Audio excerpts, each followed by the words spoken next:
Pernah nggak sih kamu merasa sudah seharian sibuk, tapi pas malam tiba ternyata tidak banyak hal yang benar-benar selesai? Saya sempat ada di fase itu.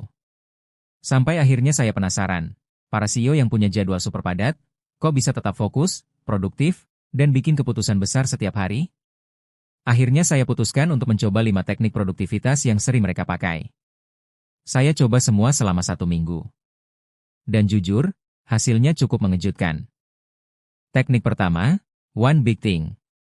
Intinya, setiap hari kamu pilih satu hal paling penting yang harus diselesaikan. Bukan 10, bukan 5. Satu saja.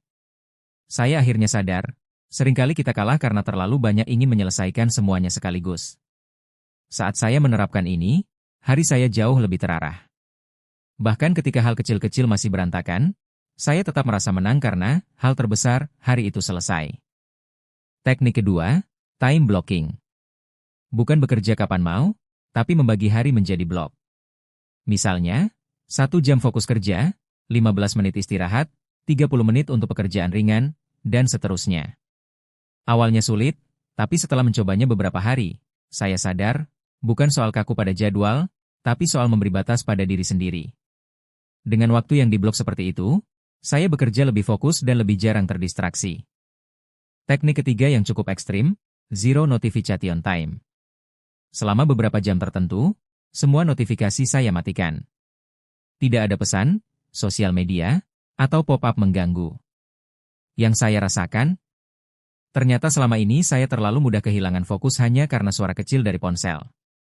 Dalam beberapa jam tanpa notifikasi itu, saya merasa seperti kembali memegang kendali penuh. Teknik keempat, mengatur energi, bukan hanya waktu. CEO sukses sering mengatakan bahwa produktivitas itu lebih berkaitan dengan kondisi tubuh dan pikiran, bukan sekadar jam kerja. Saya coba tidur lebih konsisten, minum air cukup, dan jalan ringan di pagi hari. Hasilnya, energi saya lebih stabil. Dan saat energi stabil, pekerjaan terasa lebih cepat dan lebih mudah. Teknik kelima, daily review 5 menit. Setiap malam, saya hanya menjawab 3 hal. Apa yang berhasil saya lakukan hari ini? Apa yang tidak berjalan baik? Apa satu hal yang bisa saya perbaiki besok? Sederhana, tapi efeknya sangat terasa. Saya jadi sadar pola-pola kecil yang biasanya tidak terlihat, dan dari situ saya terus memperbaiki cara bekerja setiap harinya. Setelah 1 minggu, saya menyadari sesuatu. Produktivitas itu bukan tentang bekerja lebih keras, tetapi bekerja lebih sadar. 5 teknik ini membantu saya memahami bagaimana sebenarnya saya menghabiskan waktu dan energi.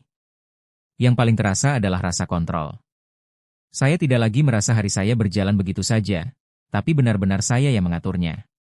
Kalau kamu juga sering merasa sibuk tapi tidak benar-benar produktif, mungkin kamu bisa coba salah satu dari 5 teknik ini. Tidak harus semuanya langsung. Cukup satu dulu yang paling cocok. Terima kasih sudah mendengarkan, dan semoga kamu menemukan ritme kerja terbaikmu sendiri.